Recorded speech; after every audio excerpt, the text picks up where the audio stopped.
Now let's talk about one of the most fundamental concepts in Python, which is conditional statements using if, else, and elif. These allow your program to make decisions just like we do in real life. So let's get started. So first of all, think about how we make decisions every day. So if it's raining, we take an umbrella, otherwise we don't.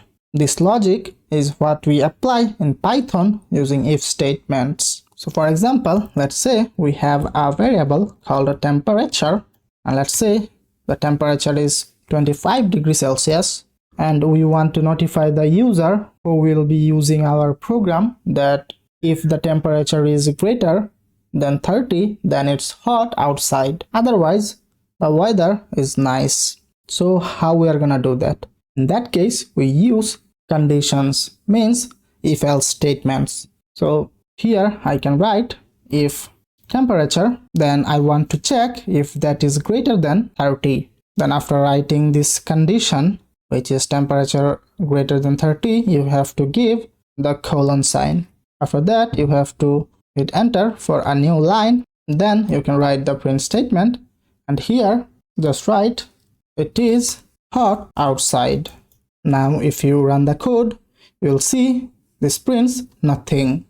That is because you are defining temperature as 25 degrees Celsius, but you are checking if temperature is greater than 30. But 25 is not greater than 30. That's why it does not print this statement. But if you give here 35 degrees Celsius, and now if you run the code, you will see it prints it is hot outside. So as you can see, now your program can make decisions based on some logic. Now again, if I make this 25 and run the code, it prints nothing. But this is a not good use case, because if we are telling something based on some logic to user, what if the logic is false? Then we also have to tell him something. For that, we can use the else statement. After if, you have to write else. Then again, write the colon sign and hit enter and write the print statement, and there write the weather is nice. Now if you run the code, you'll see it prints the weather is nice because the temperature is not greater than 30 because it is 25. So as this is false, it does not print the if part. It goes to the else part and prints that. So whenever this logic becomes true, it prints this one, and if this logic becomes false, it goes to the else part and prints this one. If you make this 35 again, then it will print this one and not print this one. So if you run the code, you will see it prints it is hot outside. Now what if we have multiple conditions? That's where elif comes in. Elif stands for else if. So we have elif, which stands for else if, and this allows us to check multiple conditions in order. So let's make this temperature variable having the value 15.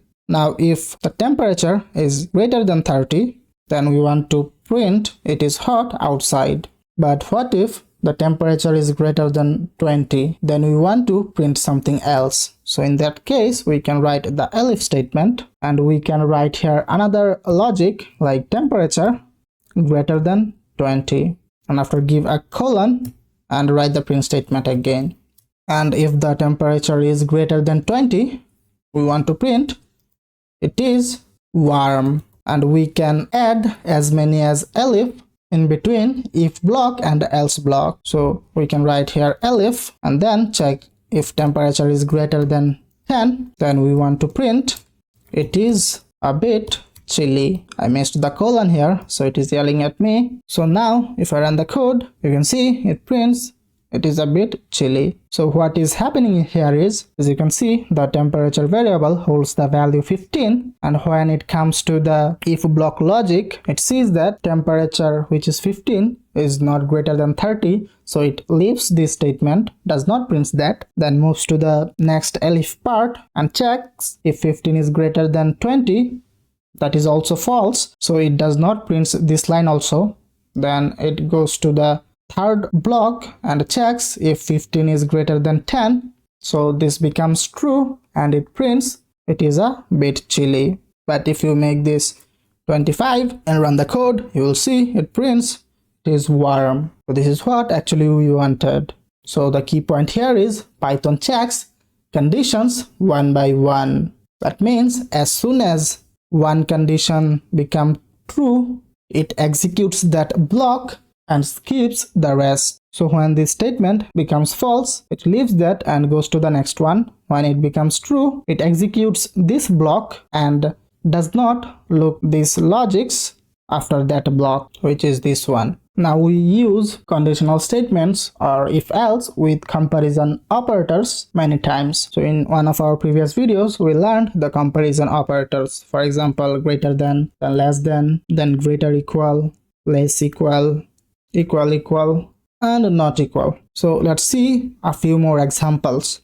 So for example, we have two variables called num1, which holds the value 10, and then num2, which holds the value 20. Now we can use these operators in the if statement condition. So I can write here if num1 equal num2, then we want to print the numbers are equal. But what if they are not equal? Then we want to write another else block, and there we want to write the numbers are not equal. So now if I run the code, you can see it prints the number are not equal because 10 and 20 are not equal. But if I make num2 to 10 and run the code, you'll see it prints the numbers are equal because now both are equal. Now we can use the other comparison operators as well. For example, we can check if num1 is greater than num2. If that is true, we can write number 1 is greater. After that, we can write the elif statement and check if num2 is greater than num1. Then we want to print number 2 is greater. Else we want to print the numbers are equal. Now if you run the code, you'll see the numbers are equal. But if you make this 20 and run the code, you'll see number 1 is greater because here in this condition number 1 is greater than number 2. But if you make this 30, now this statement is false and this gets true, which is 30 greater than 20. So now it will print number 2 is greater.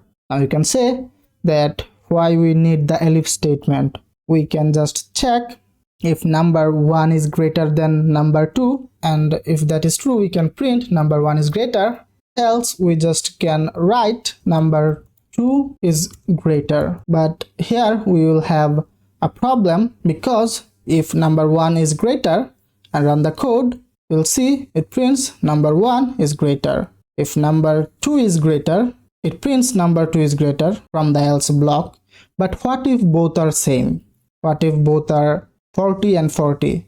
In that case, when this condition fails, which means 40 is not greater than 40, it leaves that and just prints the else part. Here it does not check for any condition. It gets printed when this condition becomes false. So this is not the exact behavior we want. For that we use the elif statement. So let's write here the elif statement. So this is the right way to handle the thing. So now if you run the code, you can see number 2 is greater. Else both are equal. Now let's understand nested if else. So nested if else. So what does it mean? I mean nested if statements are used to check conditions inside other conditions. For example, let's say we have a variable called age which is equal 18 and another variable called has id which holds a boolean means true. Then what we can do is we can write a logic. For example, if age is greater than and equal to 18, then if that is true, we want to go inside this if block, and there we want another if block, so we can have if conditions inside another if condition or elif condition or else condition. So here we can write if has id, then we want to print you can vote. Else we want to print you need an ID to vote.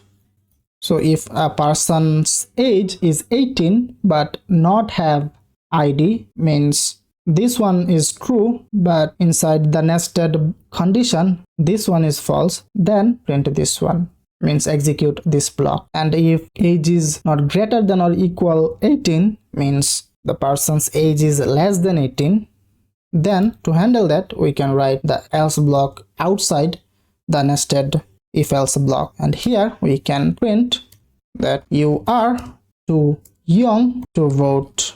Now if I run the code, you'll see it prints you can vote, because as you can see the age variable contains 18, means this logic is true. So Python goes inside this block, and after going to this block it checks this statement where if has ID is true, and as you can see the has ID variable contains the value true, so it prints you can vote.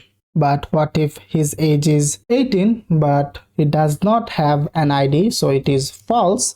Now if you run the code, you will see it prints you need an ID to vote. That means this one is true, that's why it is in this block. But when it sees that this one is false, then it leaves that and prints the else part. And what if both conditions are false, means the age is 16 and has not an ID? So in that case it will not go inside this if block, because the first condition itself is false, so it won't go inside this block, and directly it will print you are too young to vote. So if you run the code, you'll see it will print you are too young to vote. Even if you make this true, that does not matters, because when this condition becomes false, it does not go inside this block, so it does not check this if statement anymore. When this becomes false, it leaves this part and directly goes to this else part and run this print statement. So I hope you understood how the nested if else statements happen to work. Now you can add some elif statements here as well. So you can write here elif, and you can check whether he has property in that area. So has property true, so then you can write here has property. You can write here you can vote. So if his age is greater than 18, if he has ID he can vote. If he has property, then also he can vote. Otherwise we are gonna print that he needs an ID to vote. You can add elif statement to the outer condition as well. So here you can say elif age is greater than 15, then you want to print that wait for your ID. So as you can see the age is 16, that means this condition is false, so it won't go inside this block. But this statement, which is 16 greater than 15, is true, so it will print this one, which is wait for your ID. As you can see, wait for your ID. But if you make that 14 and run the code, it will print you are too young to vote. Now before proceeding further, let's look at some common mistakes you should avoid when using if statements. So first of all, you have to avoid the indentation mistake. So what do I mean by that? So to make Python understand that this part is inside this if block, you have to push this part with some spaces here. As you can see, some spaces. So if you move the spaces, you will see Python indicates warning that we have an error. You have to push this code to make Python understand that this part belongs to this if block. If you remove this space, as you can see, Python complains. So make sure to indent properly. So where you write the condition, your block code should be one tab ahead of your condition. For example, inside this if block, we have this part. If you remove this indentation, Python will complain that we have a problem in our code. So to make Python understand that this whole part is nested inside this if block, we have to push this one tab ahead. As you can see, one tab space here.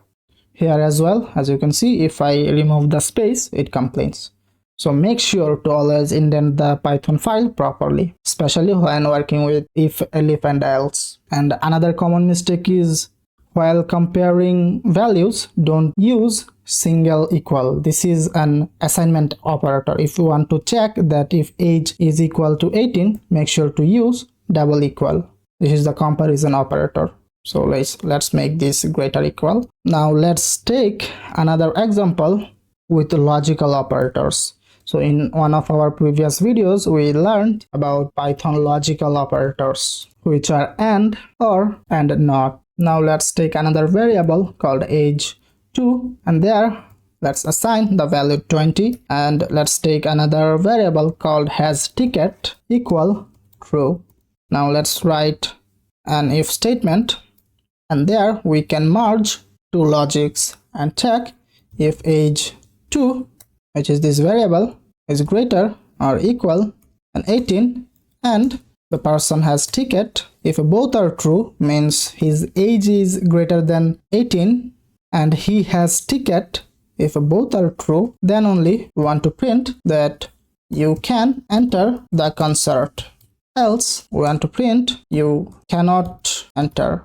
So by using these logical operators, you can merge as many as conditions of your wish. For example, you can add some OR operators, you can use the AND operators again and use the NOT operator. So you can merge as many as conditions using these logical operators. If you make this 16 and run the code, you'll see it prints you cannot enter because he is underaged.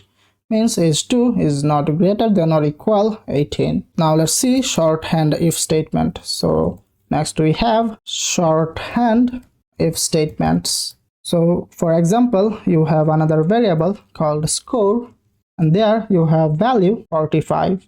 Now instead of writing in a broader way, you can simplify this code by writing in this way. For example, you can write here result equal passed if score is greater or equal to 50, else student has failed. Then you can write the print statement and pass result. If you run the code, you will see it prints passed. But if you write here 40, which is not greater than or equal to 50, and run the code, you'll see it prints failed. So you can make your code shorter and simpler by using this shorthand notation. So the video was quite long, so that's all for now. See you in the next one.